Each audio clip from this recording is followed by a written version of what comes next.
নমস্কার বন্ধুরা, আশা করি সকলে ভালো আছো। তো আজকের আমাদের আলোচ্য বিষয় হচ্ছে আমাদের যে group C, WBSSC group C, group D যে পরীক্ষা রয়েছে আমাদের মার্চের 1 তারিখ রয়েছে আমাদের গ্রুপ সি, আর মার্চের 8 তারিখ রয়েছে আমাদের গ্রুপ ডি। তো আমাদের এই যে পরীক্ষা, আমরা যে পরীক্ষা দিতে যাবো তার কিছু রুলস আমাদের কিন্তু ডাব্লিউবিএসএসসি থেকে বলে দিয়েছে। তো প্রথম হচ্ছে আমাদের পরীক্ষার সেন্টার কি কি ডকুমেন্টস নিয়ে যাব আমরা, ঠিক আছে। দ্বিতীয় হচ্ছে যাদের এডমিট কার্ডে ভুল রয়েছে তাদের কি করতে হবে।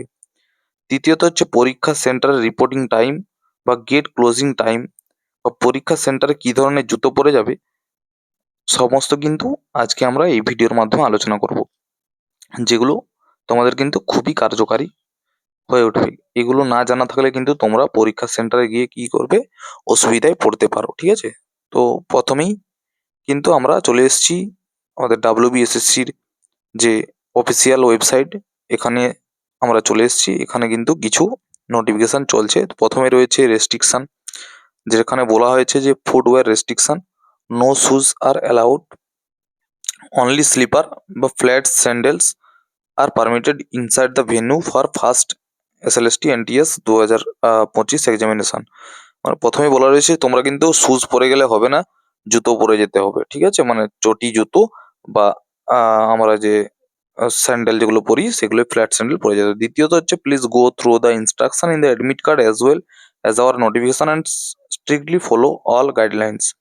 বলছে অ্যাডমিট কার্ড অনুযায়ী কিন্তু আমাদেরকে সমস্ত কিন্তু গাইডলাইন ফলো করতে হবে, ঠিক আছে। তৃতীয় হচ্ছে ডেডলাইন যেটা রয়েছে, ডেডলাইন বলা হয়েছে যে গেনু মানে ভেট venue gate will close at 11:45 sharp. মানে 11:45-এর মধ্যে কিন্তু আমাদেরকে গেট গেট ক্লোজ করে দেবে, তার আগে কিন্তু আমাদেরকে ঢুকতে হবে। No entry will be allowed after 11:45 AM। 11:45-এর পর কিন্তু কাউকে আর এন্ট্রি দেওয়া যাবে না। তো প্রথমে একটা অ্যাডমিট কার্ড আমরা ডাউনলোড করে নিয়েছি, ঠিক আছে। তো এখানে অ্যাডমিট কার্ডের মাধ্যমে আমরা দেখে নেব যে কোথায় কি রয়েছে, ঠিক আছে। এবং যাদের ভুল রয়েছে, যাদের ফটো সিগনেচার ভুল রয়েছে তাদেরও কি করবে আমি বলে দেবো, ঠিক আছে। তো প্রথমেই দেখো, এখানে কিন্তু তোমাদের পরীক্ষা স্টার্ট হবে কিন্তু 12টা থেকে, পরীক্ষা চলবে হচ্ছে 1:50 PM পর্যন্ত, ঠিক আছে। এটা হচ্ছে আমাদের এক্সামের টাইম। দ্বিতীয়ত হচ্ছে এখানে দেখো ভেন্যু অ্যান্ড ভেন্যু কোড যেটা রয়েছে, এখানে কিন্তু তোমাদের এক্সাম সেন্টারের নাম রইবে এবং তার ভেন্যু কোড এখানে রয়েছে, হ্যাঁ। তারপরে নিচের ঘরে ভেন্যু অ্যাড্রেস, মানে কোন জায়গায় তোমার এক্সাম সেন্টারটা পড়েছে তার কিন্তু সমস্ত ঠিকানা এখানে সুন্দরভাবে দেওয়া রয়েছে, ঠিক আছে। প্রত্যেকেই যে যার অ্যাডমিট কার্ডে কিন্তু এটা দেখে নিতে পারবে। এরপর নিচে রয়েছে প্রথমেই আমাদের আমরা এখানে দেখে নেব যা যা ইনস্ট্রাকশন আমাদেরকে দেওয়া হয়েছে, ঠিক আছে। তো প্রথমেই আছে reporting time at the venue 10টা, ভেন্যু গেট ক্লোজ টাইম 11:45। মানে বলছে 10টার মধ্যে আমাদেরকে কিন্তু পৌঁছাতে হবে আর গেট ক্লোজ হবে 11:45-এ, ঠিক আছে। এন্ট্রি অ্যালাউড আপ টু 12টা নুন। মানে হচ্ছে তোমাদের কিন্তু রুমে ঢোকার টাইম হচ্ছে 12টার মধ্যে রুমে ঢুকতে হবে, আর এক্সাম সেন্টারের মধ্যে ঢুকতে হবে 11:45-এর মধ্যে। তাই সকলকে কিন্তু কি করতে হবে না, 10টার মধ্যে কিন্তু পৌঁছাতে বলেছে ওখানে, ঠিক আছে। 10টার মধ্যে সকলকে এক্সাম সেন্টারের সামনে পৌঁছে যেতে হবে। এরপর তোমরা তোমাদের সময় মতো দেখে তোমরা 11:45-এর মধ্যে তোমাদেরকে এক্সাম সেন্টারের মধ্যে ঢুকতে হবে। এরপর কিন্তু তোমাদেরকে 12টার মধ্যে কিন্তু রুমের মধ্যে প্রবেশ করতে হবে, ঠিক আছে। তো এটা হচ্ছে রিপোর্টিং টাইমের সময় এক্সামের। এরপর আমরা প্রত্যেকটা জিনিস পরপর দেখে নেব, ঠিক আছে। যাদের ভুল রয়েছে, যাদের এডমিট কার্ডে ভুল, যারা সিগনেচার বা ফটোতে ভুল আছে তারা কিন্তু প্রথমেই তাদেরকে কিন্তু 10টার মধ্যে কিন্তু অবশ্যই পৌঁছাতে হবে, ঠিক আছে। কারণ এখানে কিন্তু বলা রয়েছে যে যাদের ভুল আছে একটা নোটিফিকেশন আগেই বেরিয়েছিল, তাদেরকে কিন্তু আগে পৌঁছে তাদেরকে কিন্তু তাদের ডকুমেন্টস, সমস্ত ডকুমেন্টস কিন্তু তাদেরকে দেখাতে হবে। সেখানে এই ব্যবস্থা রয়েছে, যার মাধ্যমে কিন্তু তোমরা পরীক্ষায় কিন্তু বসতে পারবে। তো দ্বিতীয় দ্বিতীয় এবার নিয়ম আমরা দেখে নেব যে দ্বিতীয় ঘরটিতে কি লেখা রয়েছে। এখানে লেখা রয়েছে use transparent black blue pen point only for sharping shading the OMR answer sheet.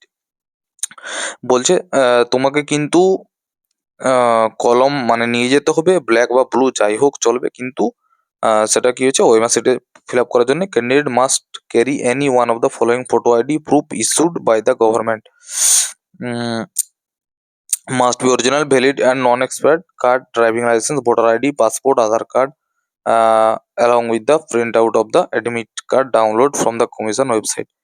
বলা রয়েছে যে তোমাকে কিন্তু তোমার যে ডকুমেন্টসগুলো নিয়ে যেতে হবে সেগুলো হচ্ছে তোমার প্যান কার্ড অথবা আধার কার্ড অথবা হচ্ছে ভোটার কার্ড অথবা হচ্ছে ড্রাইভিং লাইসেন্স, ঠিক আছে, অথবা পাসপোর্ট অথবা হচ্ছে এইগুলোই কিন্তু রয়েছে মাস্ট বি অরিজিনাল, এগুলো কিন্তু তোমাকে অরিজিনাল নিয়ে যেতে হবে। তো যাদের সমস্ত ডকুমেন্টস ঠিক রয়েছে এবং যাদের অ্যাডমিট কার্ডে সমস্ত কিছু ঠিক এসছে তারা কিন্তু এইগুলোর মধ্যে যে কোনো একটা আইডি প্রুফ নিয়ে গেলেই হবে। তো বিশেষ করে তোমার আধার কার্ড হোক বা ড্রাইভিং লাইসেন্স হোক বা প্যান কার্ড হোক বা ভোটার আইডি, যে কোনো একটা তুমি নিয়ে গেলে তুমি কিন্তু প্রবেশ করতে পারবে, কোনো রকম অসুবিধা কিন্তু হবে না। এরপর বলি যাদের ভুল রয়েছে, যেটা আগেও বলছিলাম, তাদেরকে কিন্তু মাস্ট বি এইগুলো কিন্তু সমস্তই নিয়ে যেতে হবে, যেমন প্যান কার্ড, ভোটার কার্ড, হ্যাঁ, আধার কার্ড, এডমিটটাও নিয়ে রাখতে পারো। এইগুলো নিয়ে গেলে কিন্তু তোমাদেরকে ওখানে প্রবেশ করতে দেবে। এরপরে এখানে আমরা নিচে দেখে নেব যে কি কি রয়েছে, ঠিক আছে। এখানে আবার কিন্তু সেই একই জিনিস লেখা রয়েছে যে পার্সোনাল ট্রান্সপারেন্ট ওয়াটার বোতল। তোমরা যদি কেউ জলের বোতল নিয়ে যেতে চাও, তোমাকে কিন্তু এখানে কিন্তু পার্সোনাল ট্রান্সপারেন্ট ওয়াটার বোতল নিয়ে যেতে হবে। এখানে বলাই রয়েছে যে ট্রান্সপারেন্ট বোতল তুমি নিয়ে যেতে পারো, ঠিক আছে। এরপর রয়েছে simple transparent blue black ball pen. তোমাকে কিন্তু transparent blue black ball pen নিয়ে যেতে হবে, যেমন লিঙ্ক লাইজার রয়েছে ওই রকম টাইপের পেন কিন্তু তোমাকে নিয়ে যেতে হবে, ঠিক আছে, যেটা ব্লু হোক বা বড়। এরপর রয়েছে admit card download from commission website. এখানে সম্পূর্ণভাবে বলা রয়েছে যে যে লিঙ্ক রয়েছে ওয়েস্ট বেঙ্গল এসএসসির যে অরিজিনাল ওয়েবসাইট, সেখান থেকে কিন্তু সম্পূর্ণ অ্যাডমিটটা ডাউনলোড করতে হবে, ঠিক আছে। এখানে অরিজিনাল অ্যাডমিট এবং সেটা তোমরা কালার প্রিন্ট করে নেবে যাতে কোনো রকম অসুবিধে না হয়, ঠিক আছে। এরপর রয়েছে original valid photo ID proof, মানে ওই সেম জিনিস অরিজিনাল কিন্তু নিয়ে যেতে হবে, ভোটার কার্ড হোক বা আধার কার্ড হোক, সমস্ত কিন্তু তোমাকে অরিজিনাল নিয়ে যেতে হবে, ঠিক আছে। এইগুলোই হচ্ছে সমস্ত ডকুমেন্টস। আর সমস্ত কিন্তু আমরা নিয়মকানুন জেনে গেলাম। জুতো কি পরে যেতে হবে কি না পরে যেতে হবে যাতে কোনো রকম অসুবিধে না হয়। তোমরা কিন্তু সকলে 10টার মধ্যে কিন্তু এক্সাম সেন্টারে পৌঁছার চেষ্টা করবে, 10টার মধ্যে কিন্তু আশেপাশে পৌঁছে যাবে, এরপর হচ্ছে 11:45 মধ্যে ঢুকে যাবে, ঠিক আছে। এই ছিল আজকের সম্পূর্ণ ভিডিও, আমরা এর মাধ্যমে কিন্তু বহুত কিছু জানলাম। তো তোমাদের যদি এই ভিডিও হেল্পফুল মনে হয়, হ্যাঁ, যদি ভালো লেগে থাকে ভিডিও বা কিছু দরকারে লেগে থাকে তাহলে কিন্তু অবশ্যই ভিডিওটি লাইক করে চ্যানেলটি সাবস্ক্রাইব করে পাশে থাকবে, ঠিক আছে।